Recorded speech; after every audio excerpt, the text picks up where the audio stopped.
perceber o que eu estou falando. Cheguei ao trabalho pouco após as 8 horas, estava próximo à janela do segundo andar no prédio, quando de repente vi um flash de luz tão forte que cheguei a pensar que o sol havia caído aos meus pés. Milhares de arco-íris explodiam ao mesmo tempo nos meus olhos. E eu devo ter perdido a consciência imediatamente. Quando acordei, estava sentado no meio da sala, próximo ao pilar principal. Tínhamos instrução para, em caso de bombardeio, deitar de barriga para baixo para proteger o nosso abdômen e intestino de serem atingidos. Além de proteger os nossos olhos e ouvidos com as mãos. Eu tentei fazer isso, mas estava muito escuro e parecia que não haver espaço para eu me esticar. Fazia um estranho silêncio. Eu senti algo quente e úmido descer do meu lado esquerdo da minha cabeça. Achei que fosse o óleo pingando da bomba que acabara de atingir o prédio no fim da guerra. Todas as grandes cidades do Japão foram atingidas por bombardeios americanos. Quando minha visão começou a clarear, tirei as mãos cuidadosamente da cabeça. Ela estava coberta de sangue. Lembrei que tinha um kit de primeiros socorros na minha gaveta.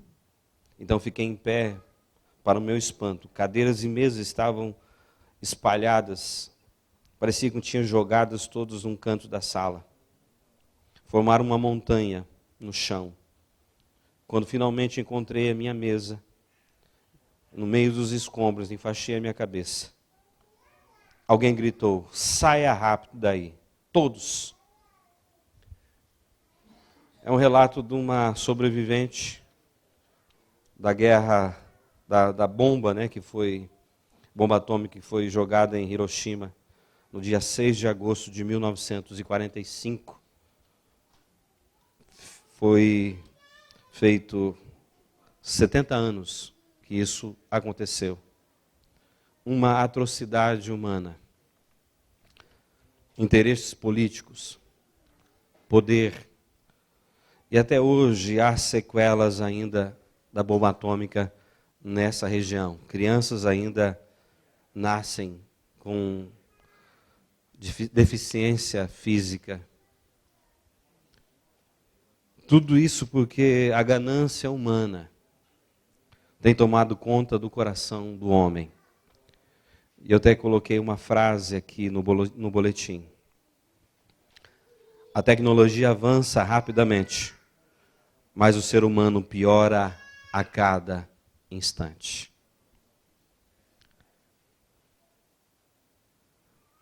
A mensagem do texto da vitrine é: o erro que não pode ser esquecido.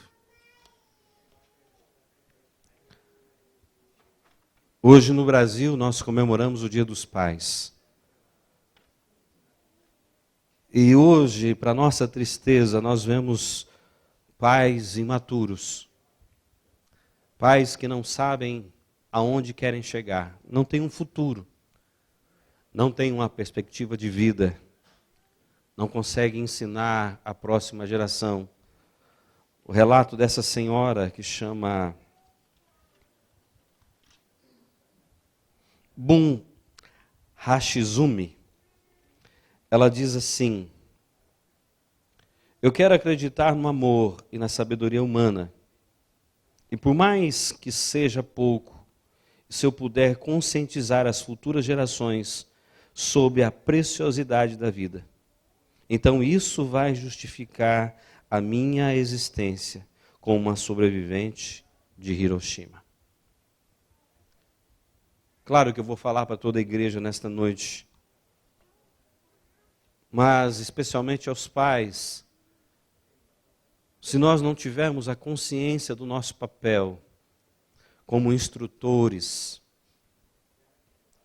como exemplos para os nossos filhos, exemplos para a nova geração, o que vai acontecer cada dia mais, a sociedade vai piorando cada vez mais.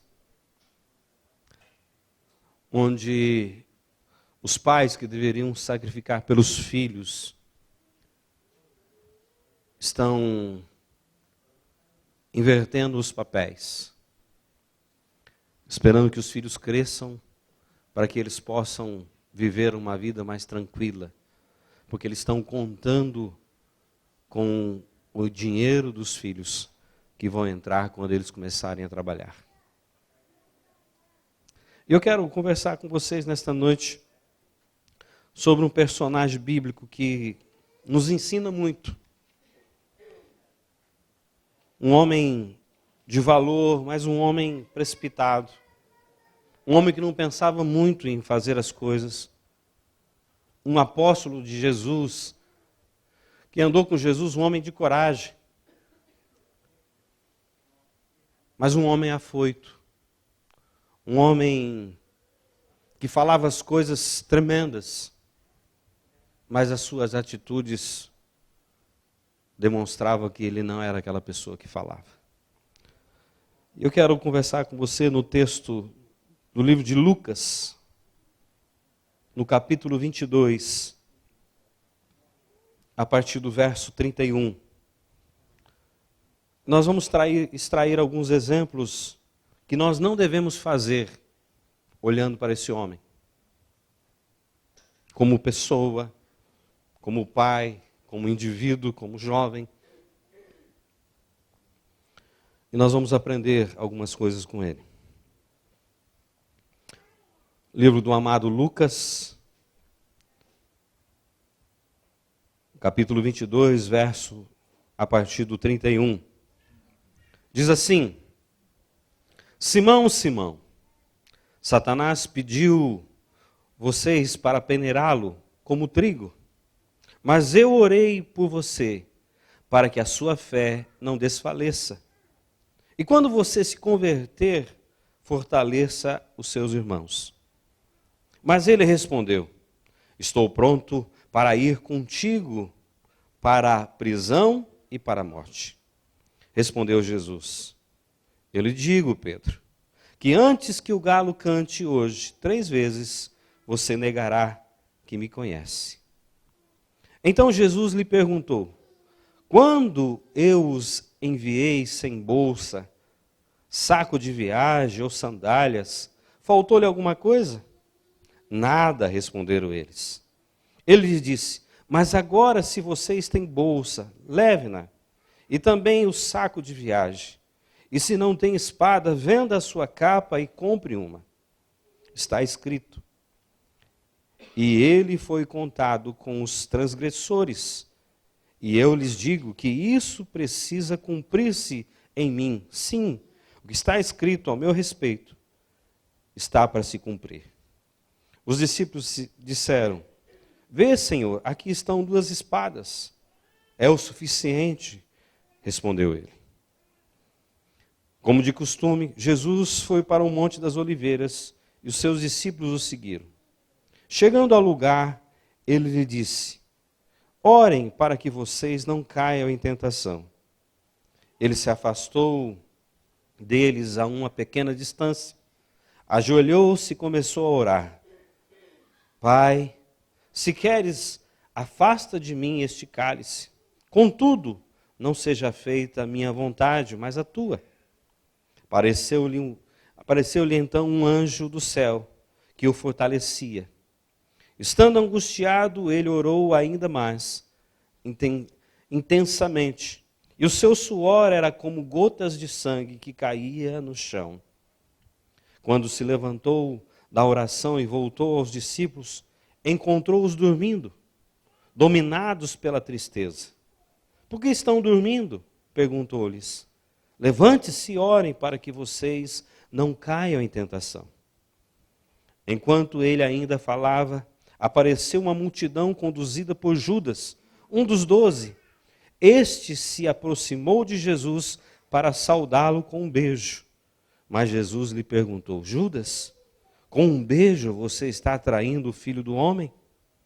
Ao verem o que ia acontecer, que estavam com Jesus lhe disseram: Senhor, atacaremos com espada? E um deles feriu o servo do sumo sacerdote, decepando-lhe a orelha direita. Jesus, porém, respondeu: Basta! E tocando a orelha do homem, ele o curou. Então Jesus disse aos chefes dos sacerdotes, aos oficiais da guarda do templo e aos líderes religiosos que tinham vindo procurá-lo: Estou eu chefiando alguma rebelião para que vocês tenham vindo com espada e varas? Todos os dias eu estava com vocês no templo e vocês não levantaram a mão contra mim. Mas esta é a hora de vocês, quando as trevas reinam. Então prenderam, levando-no para a casa do sumo sacerdote.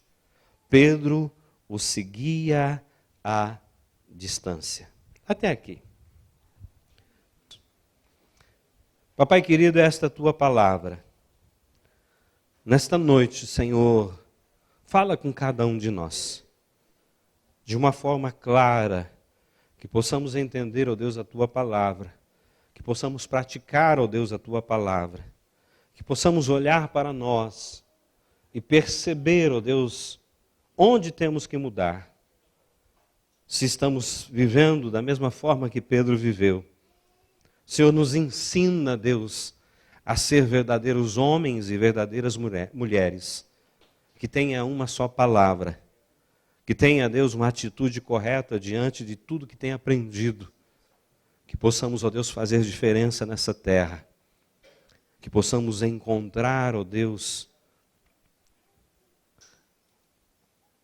o que devemos fazer, qual é o nosso propósito de vida nesse lugar. Nos ensina, Senhor. Queremos ouvir a tua voz. Pedro procurava o Messias, um pescador que viveu a sua vida inteira do lado do mar da Galileia, do mar de Tiberíades. Ele encontrou o sentido da sua vida, encontrou a Jesus Cristo. E ele deixou tudo, deixou o seu negócio, a sua pesca, e foi seguir a Jesus. Aproximadamente 3 anos andou com Jesus. E a Bíblia vai dizer que nos momentos mais importantes, Jesus o levava para estar com ele. Para que ele aprenda, para que ele veja, para que ele tenha mais intimidade com Jesus. Jesus escolhe Pedro. Pedro é o líder daqueles discípulos. Um homem valente, um homem de iniciativa, ao ponto de, quando Jesus aparece no meio da madrugada, todos estão com medo. Pedro pergunta: quem és? Jesus fala: sou eu.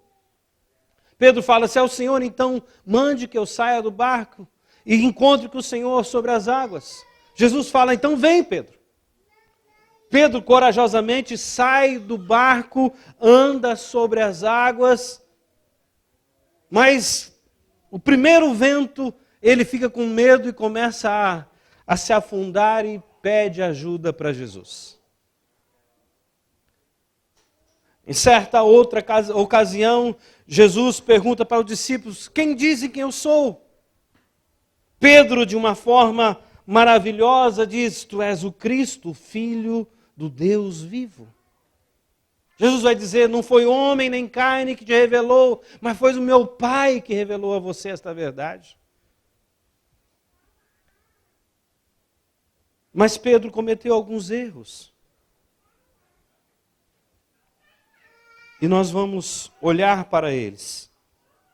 E nós vamos extrair desse texto algumas lições para as nossas vidas. A primeira,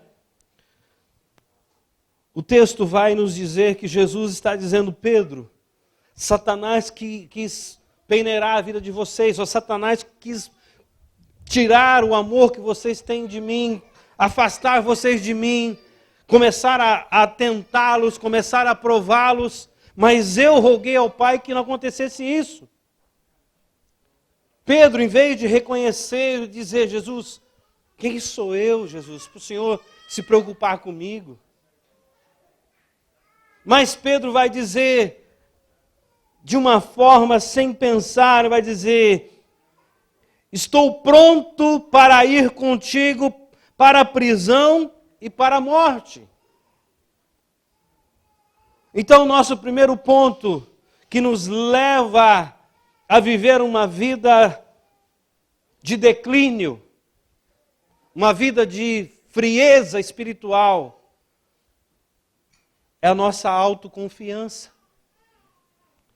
Achar que nós podemos fazer alguma coisa, que somos melhores do que os outros. Que as coisas não vão acontecer comigo, vai acontecer com todos, mas menos comigo.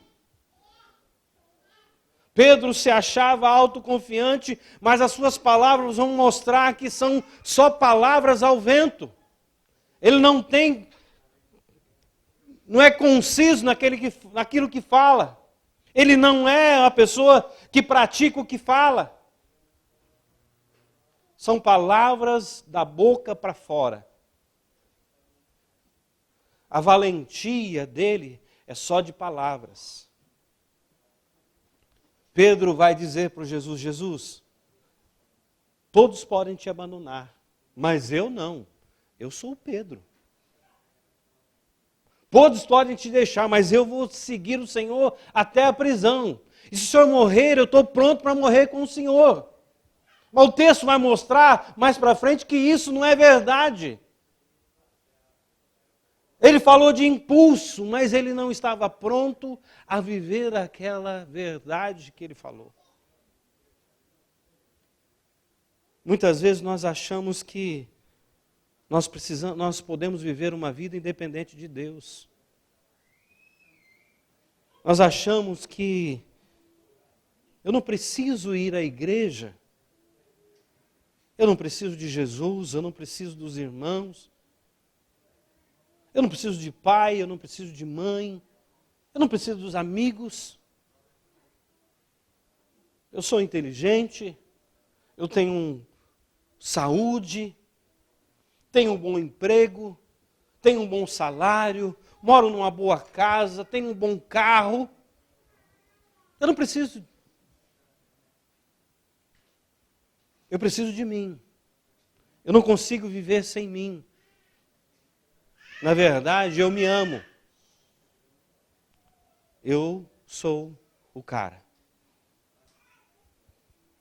Primeiro degrau da queda de Pedro foi achar que ele poderia viver na sua autoconfiança.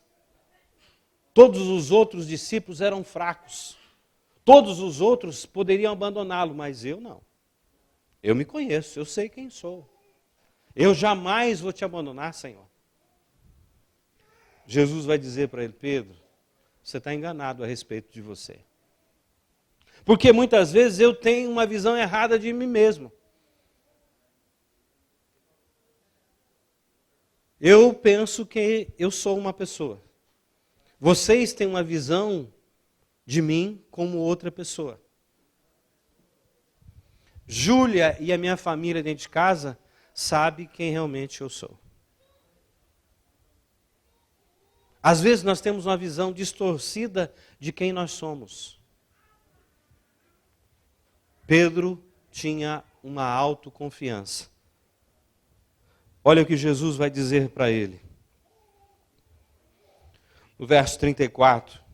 Eu lhe digo, Pedro, que antes que o galo cante hoje, 3 vezes você me negará que me conhece.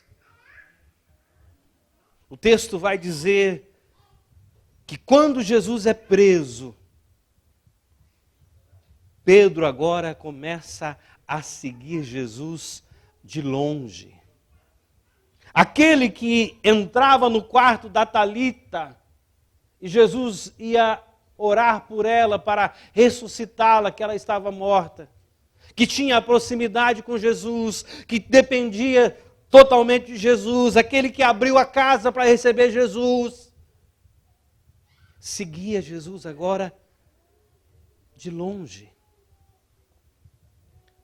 Então a primeira coisa que nos afasta de Deus, que nos afasta de Cristo, é a nossa autoconfiança. Quando nós deixamos de depender dele,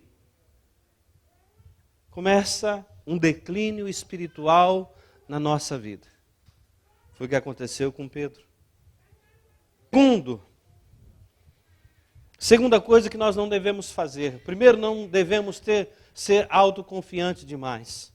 Temos que ser dependentes total de Deus. Diga comigo. Temos que ser dependentes total de Deus. Dá uma salva de palmas para o Senhor que Ele merece.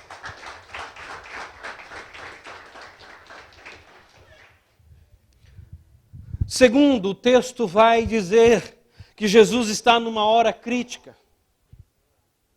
Ele é 100% homem e 100% Deus. Ele sabe o que vai acontecer com ele na cruz. Ele sabe que ele vai ser julgado. Ele sabe que ele vai ser açoitado. Ele sabe que ele vai ser humilhado, que ele vai ser ultrajado. Ele sabe a dor que ele vai ter que passar. Então ele chega para os seus discípulos e diz: eu vou orar, vamos orar comigo. E eles vão para o mesmo lugar, como de costume. A Bíblia vai dizer que eles tinham um período de oração. O texto 2 vezes vai dizer: orai para que não sejais tentado. Aqui nós temos um princípio.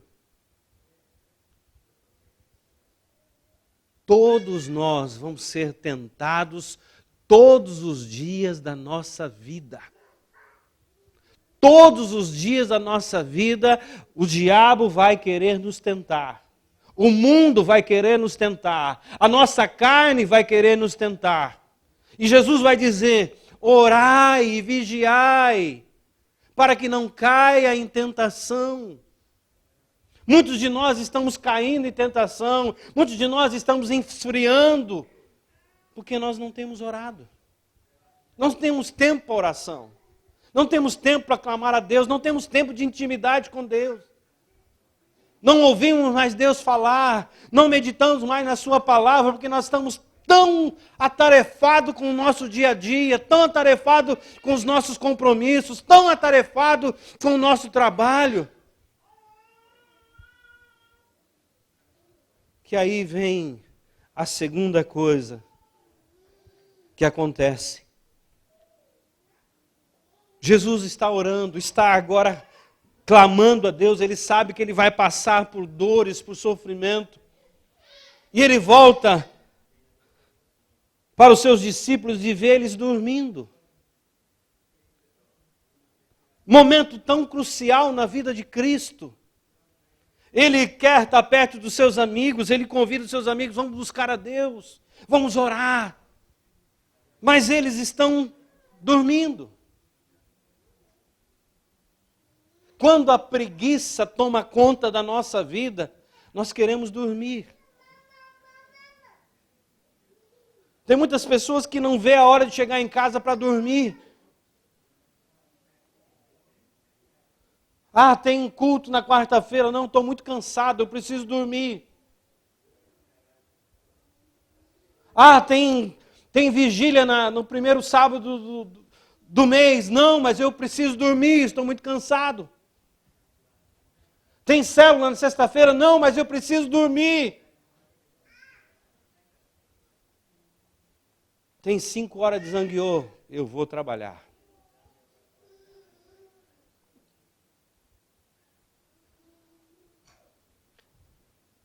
Jesus chama os seus amigos para orar.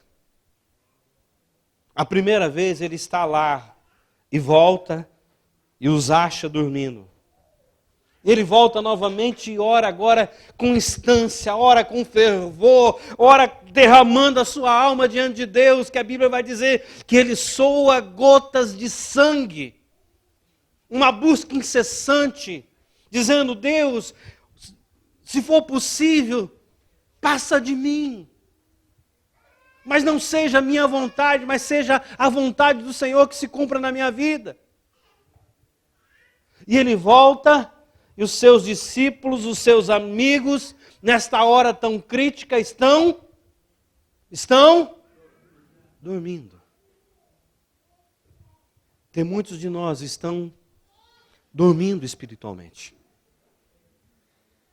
Deus já fez tantas coisas, Deus libertou, Deus curou, Deus realizou milagres, trabalhou no casamento, deu uma vida nova. Mas hoje estão dormindo. Já não tem mais aquele interesse, já não tem mais aquele desejo de estar na presença de Cristo, já não há mais aquela vontade de buscar a Deus, se derramar. Faz quanto tempo que você e eu não choramos na presença de Deus? Que não rasgamos nosso coração para Deus, dizemos: Deus, se o Senhor não me falar, se o Senhor não me direcionar, eu não vou fazer nada, Deus. Eu vou ficar onde eu estou. Eu não vou sair daqui.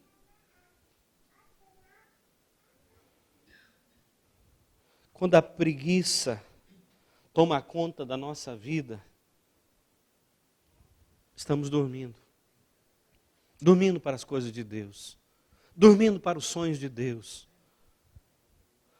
Dormindo para o reino de Deus.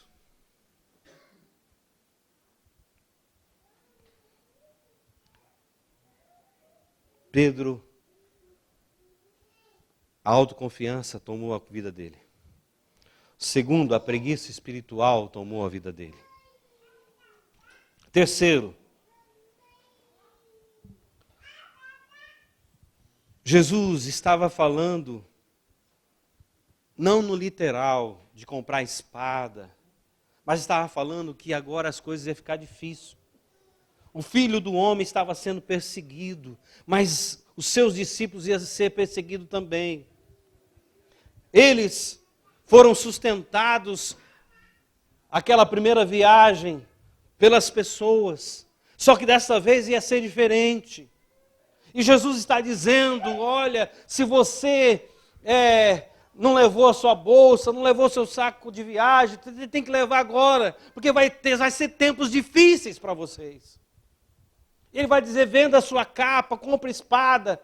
Aí algum deles vai dizer: nós temos 2 espadas, Jesus. Aí Jesus falou: basta, vocês não estão entendendo nada que eu estou falando. Vamos cortar a conversa. Não é isso que eu estou querendo dizer.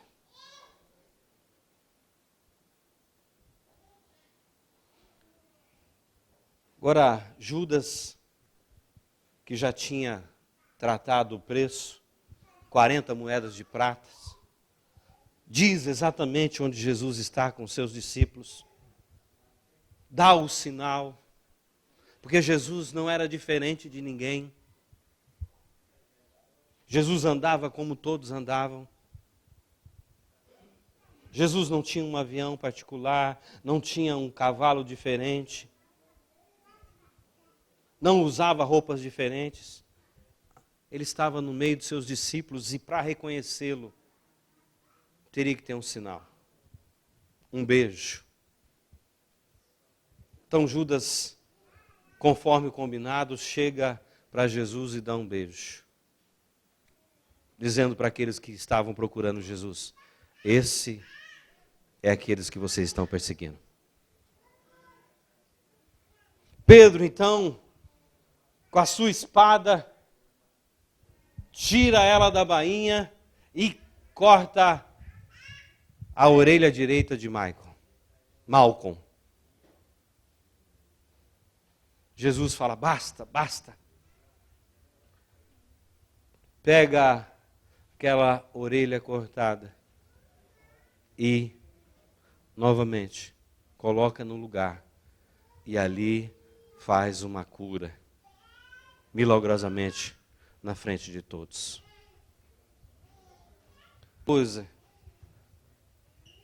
Terceiro degrau que nos afasta de Deus é a precipitação. Quando a autoconfiança toma conta da nossa vida, quando a preguiça toma conta da nossa vida, E quando a precipitação toma conta da nossa vida, quando nós somos afoitos, quando nós fazemos as coisas sem pensar, quando nós tomamos decisões sem pensar, quando assumimos compromissos sem pensar,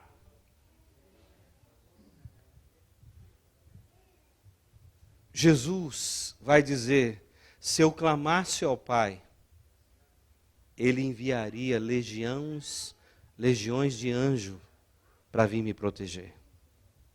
Quem era Pedro com a sua espadinha para proteger o Filho de Deus, o Criador do universo? Ninguém.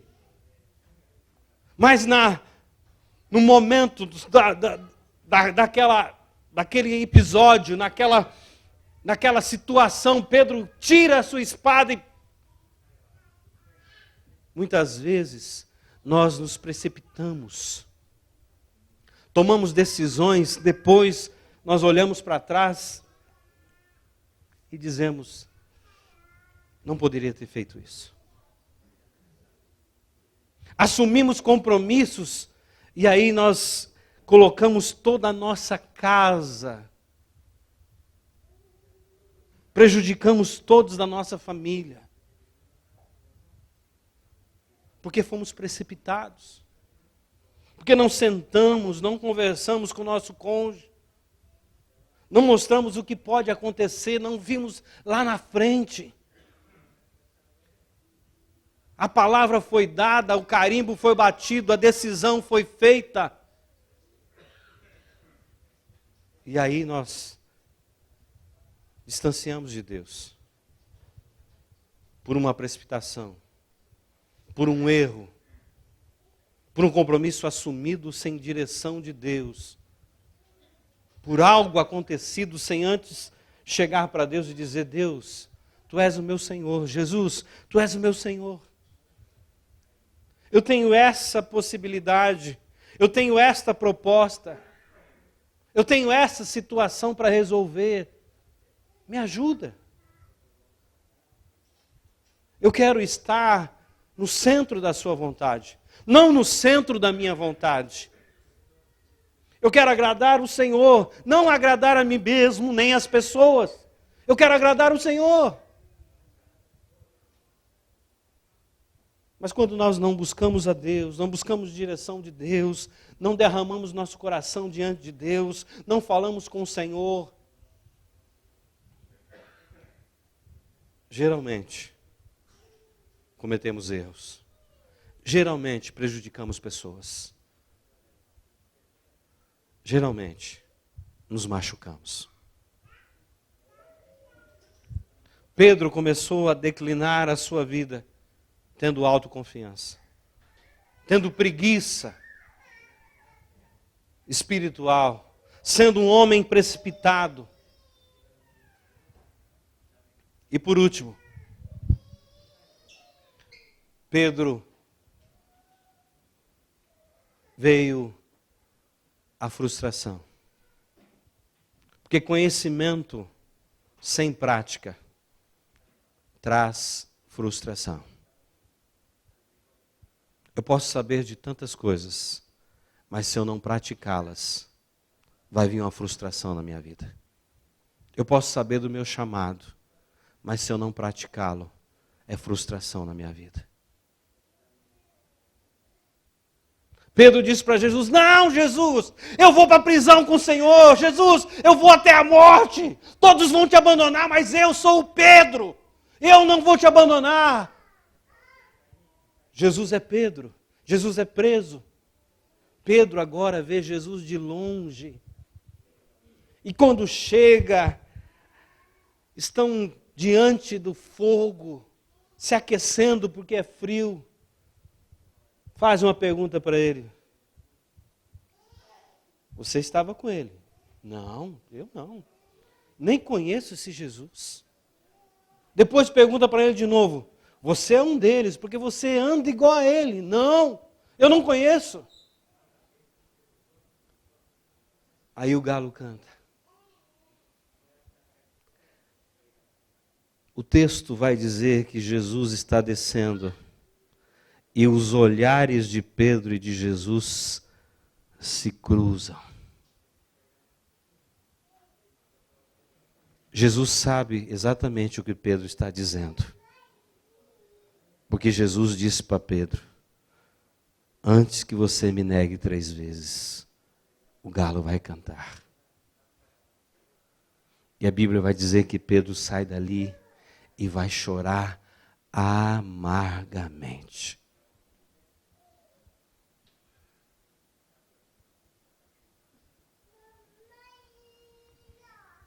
Se a história terminasse aqui,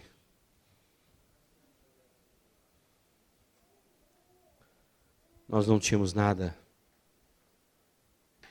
para nos alegrar. Mas Jesus não começa uma obra e deixa ela pelo meio.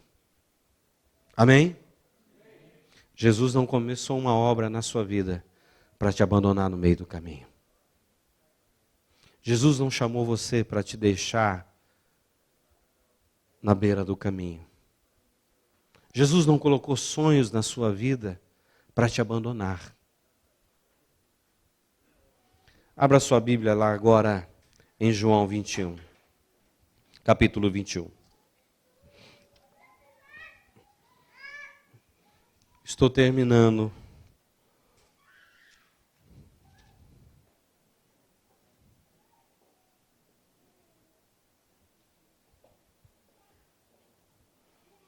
Livro de João, capítulo 21.